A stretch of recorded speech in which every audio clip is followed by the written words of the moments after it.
Šodien visgrūtāk ir atrast operatoru. Tas nozīmē, ka uzņēmumi dara visu iespējamo, lai operatoram būtu ērti strādāt un lai viņu noturētu darbā. Viens no manto nosacījumiem bija tāds, ka operatoram Cat Mini ekskavatorā ir jābūt ērti. Mēs strādājam galvenokārt siltajā sezonā. Gaisa kondicionieris ir liels palīgs operatoram. Ticiet man, vasarā strādāt bez gaisa kondicioniera ir mokoši. Cat Mini ekskavatoram 302 ir gaisa kondicionieris. Es to ļoti novērtēju. Protams, viss ir jāizmanto saprāta robežās un komforts būs visaugstākajā līmenī. Ļoti šaubos, vai šāda izmēra mašīnā kāds var piedāvāt gaisa kondicionēšanu. Cat to jau var piedāvāt.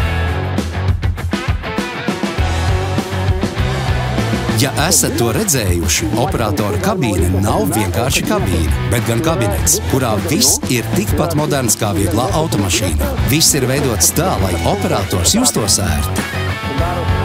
Atveras sānu logi, atveras durvis. Priekšējais logs atveras ļoti plaši. Attiecībā uz redzamības zonu ir tā, it kā jūs sēdētu ārpusē, nevis kabīnē. Kabīne ir ļoti hermetiski noslēgta. Vēsās dienās tai nav nepieciešams liels siltums.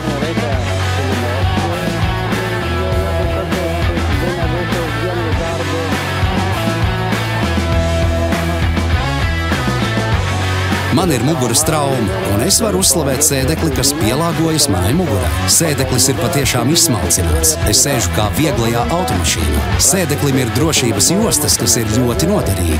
Drošības nekad nav par daudz.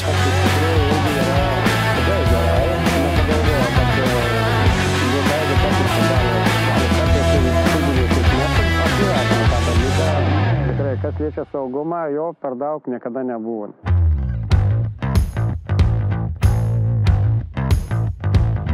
Neviens cits nevar piedāvāt operatoram šīs mazās nianses komfortam. Vienīgi Caterpillar. Mūsu tehnoloģijas ir ļoti attīstītas. Tas ir ļoti labi. Ērtāk, komfortablāk un vienkārši jautrāk. Viss tiek darīts operatora ērtībām kā vieglajā automašīnā. Tas nozīmē, ka nākotnes modeļi gan konkurentiem, gan mums virzīsies šajā virzienā. Tas ir fakts.